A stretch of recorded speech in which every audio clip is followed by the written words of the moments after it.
Welcome everybody. You may already know that the Electoral Court has reached a decision on the ANC's case and it has been dismissed. The atmosphere leading up to this announcement was tense and uncertain, especially after a social media post claimed there was secret collaboration between some individuals in the Electoral Court and the ANC Secretary General. The Secretary General of the ANC dismissed this post as propaganda intended to cause chaos before the elections. A lot has happened, so let's not waste any more time and get into it.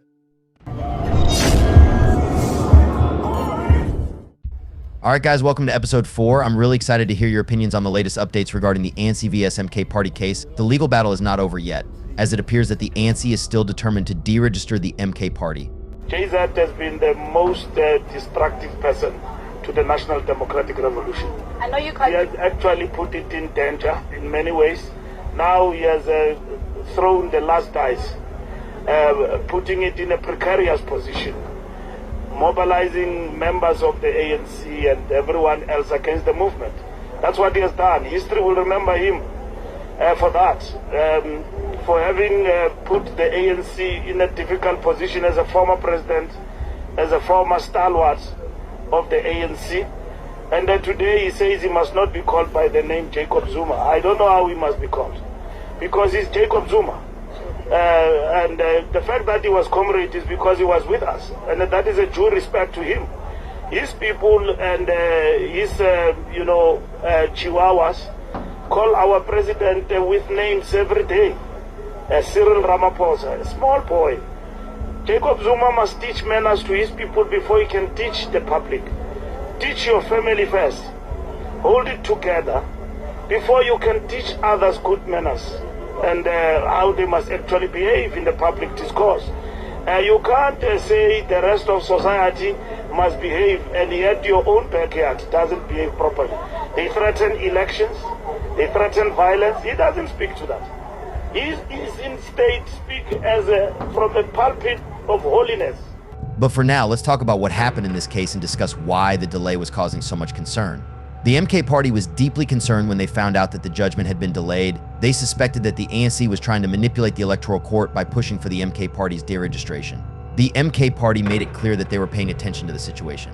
In a statement, they highlighted the events of 25th March and rumors of the judgment being leaked early, questioning the integrity of the proceedings and undermining public trust in the court's fairness, which was already in question.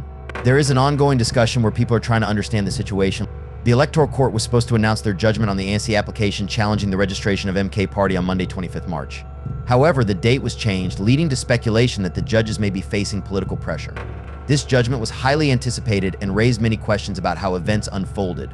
People were eagerly awaiting the delivery of the judgment on 25th March at 11 a.m. However, at approximately 10:45 a.m. on that day, an update was provided stating that the judgment would be postponed and delivered on Tuesday, 26 March at 9 a.m. The MK party emerged victorious without any further delays. The public is now eagerly anticipating the outcome of the intellectual property dispute between ANC and MK on 27th March.